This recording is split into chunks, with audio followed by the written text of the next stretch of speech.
This video right here is for those people who are contemplating marriage. I get a lot of couples that come to me and they're married already. And they come full of anger. I mean, anger up to here. Explosive, using profanity, talking over me in the session. Well, I don't want you to come to me like that. But I understand why you might come to me like that, because you might be thinking, well, now I can say to you what I really want to say, because what I really want to say to you, when I tried before, I got shut down. I got an audience now. I got somebody on my side. Well, I want to let you know, I'm not on her side. I'm not on your side. Come to me before you get married. So you won't end up in a counseling session, barely able to speak to one another. Arms crossed, legs crossed, you're frowned up, you're looking the other way, and your nonverbals are communicating, I don't like this person right now, and I don't know if I ever will. So it's three things that you got to do before you get married. Three questions that you have to ask yourself, and you got to be open and honest with yourself. Do not marry someone, first of all, who does not share 80% of your core values. If you do that one thing, you probably will never end up in my office or another marital coach's office.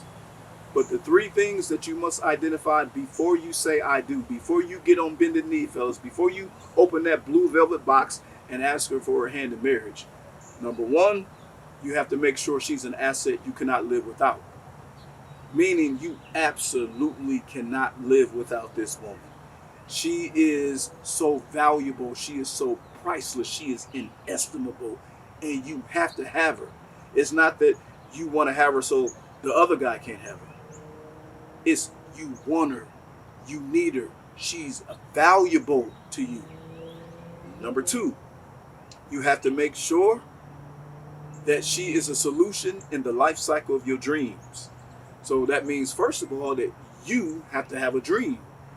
If you don't dream and put action to those dreams, then I'm going to say you're not really ready for marriage, because the type of woman that I want you to have is an amplifier.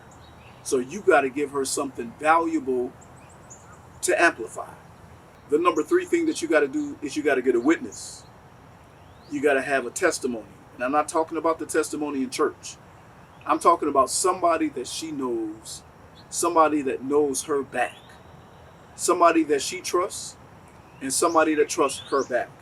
You want to ask that person, do you think me and Denise can spend the next 30, 40, 50 years of our lives together and be at peace with one another?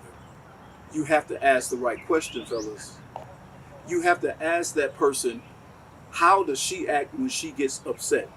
I don't live with her right now. How does she keep her house?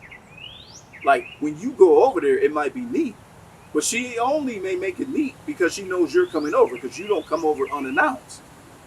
Ask that person. You have to ask, hey, has she ever slept with another woman? Is she interested in other women? Does she want to do threesomes? Has she been sexually abused? How was her relationship with her father? How was her relationship with her mother? Has she gotten over her pain points and some of her life traumas? You have to find those questions out. And the best way to do it is not to ask her, because she might give you a biased answer. She might give you an answer that says, if I tell him the truth, he's going to walk away. If I tell him the truth, he's going to walk out of my life. You need someone who's going to give you the unfiltered, unbiased truth. And brother, if you can't handle what you heard, you can go to your intended spouse and say, look, I can't handle what I heard. We're not going to work, and walk away. Do not play with anybody's emotions. Do not play with anybody's heart. Somebody once told me, you give up too easily. In this situation, I'm telling you, don't give up that easily. But what a lot of people do is they never ask these questions. They never ask, is this person a solution in the life cycle of my dreams? Is this person an asset I cannot live without? And they never get agreement. They never get testimony. They never get a witness from someone to confirm and validate if that person is marriage material for you. You got to do it. The divorce rate is too high. Even if the divorce rate was 25%, it would still be too high. So I'm trying to do what I can on the front end of marriage to prevent you from having divorce number 1, divorce number 2, 3, 4, and 5. Get married right the first time. But you got to ask yourself the right questions and be honest and open with yourself. And you have to be vulnerable to ask these questions to a trusted person that your intended spouse knows. I hope this helped you. I look forward to seeing you on the good side. Peace.